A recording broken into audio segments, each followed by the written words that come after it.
नमस्कार विद्यार्थी मित्रांनो, आपण महिला व बाल विकास विभाग अंगणवाडी पर्यवेक्षक आणि मुख्य सेविका भरती 2026 पात्रता अभ्यासक्रम आणि यश मिळवण्याची संपूर्ण रणनीती याविषयीची माहिती पाहणार आहोत।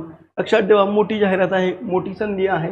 महिला उमेदवारासाठी शासकीय नोकरीचं स्वप्न साकार करण्याची हीच वेळ ही आपल्याला आलेली आहे। एकूण रिक्त पद राज्यभरात मोठ्या संख्येने ही पदभरती ही होणार आहे। यामध्ये लक्षात ठेवा की अंगणवाडी पर्यवेक्षकाच्या ज्या रिक्त जागा आहेत तर त्या 3148 हे एकूण पद ही यामध्ये आहेत। यामध्ये ही मोठी विभागांतर्गत पर्यवेक्षकासाठी मोठ्या प्रमाणात भरती ही केली जाते। ही अत्यंत मानाची आणि सरकारी नोकरी म्हणून आपल्याला उल्लेख करता येईल। विभागांतर्गत जर बघितलं गेलं तर ज्या अंगणवाडी सेविका आहेत किंवा ज्या मदतनीस आहेत तर त्या अंतर्गत विभागांतर्गत हे परीक्षा देऊ शकतात।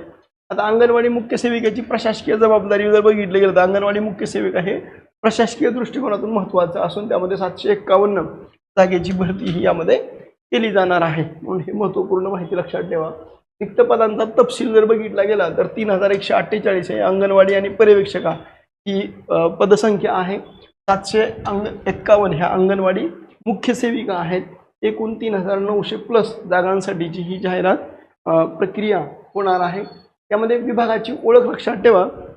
यामध्ये लक्षात ठेवा की महिला व बालविकास, महिलांचं सक्षमीकरण करणं, बालकांचं पोषण आणि आरोग्य सुधारणं, विविध शासकीय योजनांची अंमलबजावणी करणं आणि अंगणवाड्यांचं प्रभावी नियंत्रण करणं ही भूमिका ही यामधून असते। आता यामध्ये लक्षात ठेवा की महिलांसाठी विशेष संधी का आहे। लक्षात ठेवा केवळ हे महिलांसाठी आहे, म्हणजे या पदासाठी केवळ महिला उमेदवारच आहेत। यामध्ये मर्यादित स्पर्धा म्हणून आपल्याला उल्लेख करता येईल। आता शासकीय सुरक्षितता यामध्ये लक्षात ठेवा की शासकीय नोकरी, आकर्षक पगार आणि एक प्रकारे सामाजिक प्रतिष्ठा ही यामधून मिळेल। कामाच्या स्वरूपाच्या संदर्भाबद्दल शहरी आणि ग्रामीण भागामध्ये हे काम करण्याची संधी ही तुम्हाला यातून मिळते। अंगणवाडी पर्यवेक्षकाची पद, कर्तव्य आणि जबाबदाऱ्याच्या संदर्भाबद्दल जर आपण माहिती पाहिली तर लक्षात ठेवा अंगणवाडी पर्यवेक्षकाचं जे कामकाज आहे यामध्ये लक्षात ठेवा की दैनंदिन हजेरी, पोषण आहार वाटप करणं यावर लक्ष देणं। दुसरं आहे योजनांची अंमलबजावणी, म्हणजे शासनाकडून येणाऱ्या नवनवीन योजनांची माहिती ही तळागाळापर्यंत पोहोचवण्याचं कार्य या पर्यवेक्षकांचं असतं। मार्गदर्शनामध्ये अंगणवाडी सेविका आणि मदतनीस यांच्या कामात मदत आणि मार्गदर्शन करणं, अहवाल सादर करणं, वरिष्ठ कार्यालयात कामाचं मासिक आणि वार्षिक अहवाल पाठवणं हे देखील पर्यवेक्षकाचं काम आहे। कार्यक्षेत्र आणि स्वरूपाच्या संदर्भाबद्दल लक्षात ठेवा, पर्यवेक्षका पदावर काम करत असताना तुम्हाला अंगणवाड्यांना भेटी द्यावी लागतात। बालकांचं कुपोषण कमी करणं, गरोदर मातांना मार्गदर्शन करणं हे महत्त्वाचं काम आहे। हे पद थेट ग्रामीण भागाशी हे जोडले जातं, म्हणून हे महत्त्वपूर्ण पद आपल्याला उल्लेख करता येईल। निवडीचे 2 मार्ग आहेत। जसं आपण बघितलं गेलं विभागीय पदोन्नती, म्हणजे ज्या अंगणवाडी सेविकांकडे 10 वर्षाचा अनुभव आहे त्यांना पदोन्नतीची संधी आहे। आणि जे विभागाअंतर्गत परीक्षा देत आहेत त्यांच्यासाठी संगणक हा विषय इथं नसतो, परंतु जे सरळ सेवा भरतीमध्ये काम करतात त्या कोणत्याही शाखेची पदवीधर महिला थेट परीक्षा देऊ शकते। इथं मात्र संगणकाचा अभ्यासक्रम हा असतो, हा एक भाग लक्षात ठेवा। शैक्षणिक पात्रतेच्या संदर्भाबद्दल कोणत्याही मान्यताप्राप्त विद्यापीठाची पदवी ही असणं गरजेचं आहे। संगणक MSCIT किंवा समकक्ष कोर्स पूर्ण असणं गरजेचं आहे। आणि पदोन्नतीसाठी अर्ज करत असताना संबंधित जिल्ह्यातील अंगणवाडी सेविका असणं गरजेचं आहे, म्हणजे हा एक महत्त्वाचा भाग लक्षात ठेवा। आता विशेष पसंती लक्षात ठेवा, खालील विषयात पदवी असल्यास उमेदवारांना काय केलं जातं, प्राधान्य दिलं जातं। म्हणजे कोणतं, समाजशास्त्र असेल, होम सायन्स असेल किंवा शिक्षण एज्युकेशन असेल किंवा बालविकास चाइल्ड डेव्हलपमेंट असेल किंवा पोषण आहार न्यूट्रिशनच्या संदर्भाबद्दल असेल तर यांना विशेष असं प्राधान्य हे दिलं जातं। वयोमर्यादेच्या संदर्भाबद्दल लक्षात ठेवा, खुला प्रवर्ग आहे 18 ते 38 आहे।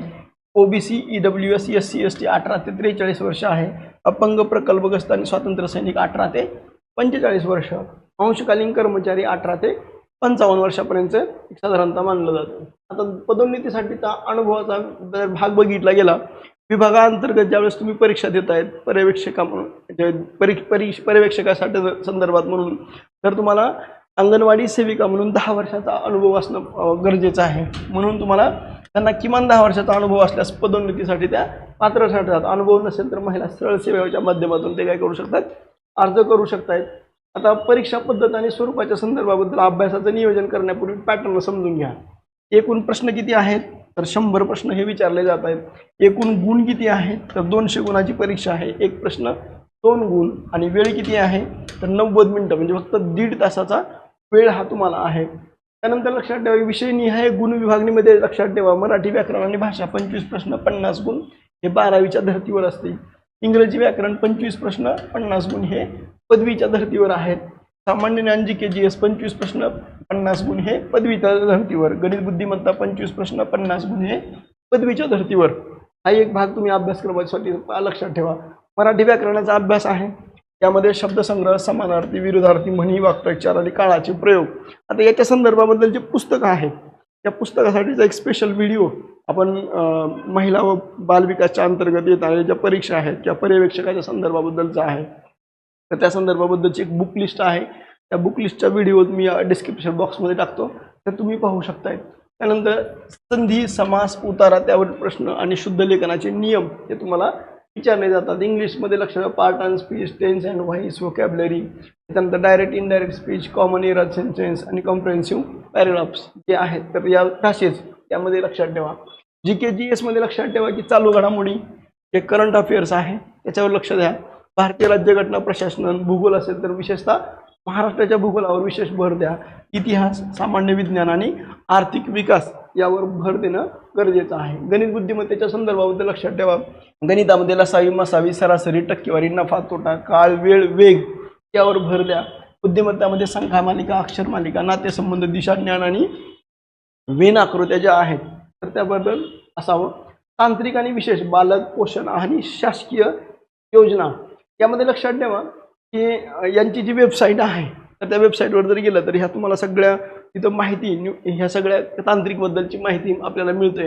बालकांच्या वाढीसाठी लागणारे महत्त्वाचे घटक, कुपोषण रोखण्यासाठी देण्यात येणारा पोषण आहार हे प्रश्न विचारले जातात. जीवनसत्व आणि खनिजे, समतोल आहार आणि बालकाच्या वाढीचे टप्पे हे नेमके कशा पद्धतीचे आहेत हे तुम्हाला त्या वेबसाईटवर गेल्यानंतर तुम्हाला तिथं सगळं डिटेलमध्ये हे त्यामध्ये दिसतं. सर्वात महत्त्वाचं आहे की महत्त्वाच्या शासकीय योजना, परीक्षा केंद्र आणि राज्य सरकारच्या योजना ह्या तुम्हाला तोंडपाठ असणं गरजेचं आहे. म्हणजे पोषण अभियान हे कुपोषणासाठी मोहीम आहे. मुख्यमंत्री माझी लाडकी योजना ही महिला आर्थिक सक्षमीकरणासाठी आहे. मिशन शक्ती हे महिला सुरक्षा आणि विकासाच्या संदर्भ आहे.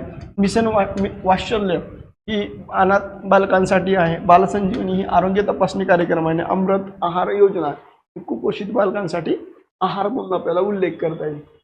महत्त्वाचे कायदे लक्षात ठेवा. बालविवाह प्रतिबंधक कायदा याबद्दलच्या तरतुदी आणि शिक्षा, कौटुंबिक हिंसाचार प्रतिबंधक कायदा, महिलांना संरक्षण, ज्युवेनाईल जस्टिस हे बालकांचं संरक्षण आणि पोषो म्हणजे कामाच्या ठिकाणी होणारा छळ हा पोषोच्या अंतर्गत येतो.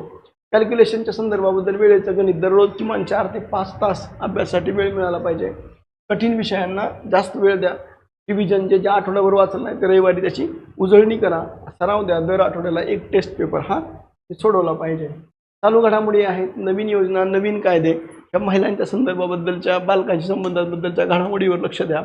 बातम्यांचे नियमित वाचन करा. मागील 6 महिन्याच्या घडामोडी ह्या तुम्ही करंट अफेअर्ससाठी म्हणून हे वाचून ठेवा. स्वप्न साकार करण्याची ही एकमेव संधी आहे. प्रत्येक महिलेचं स्वावलंबन हेच आमचं ध्येय. योग्य मार्गदर्शन तुम्ही मिळू शकता. संधीचं सोनं करायला विसरू नका. मला हा व्हिडिओ आवडला तर तुम्ही लाईक करा, शेअर करा आणि सबस्क्राईब करायला विसरू नका. थँक्यू.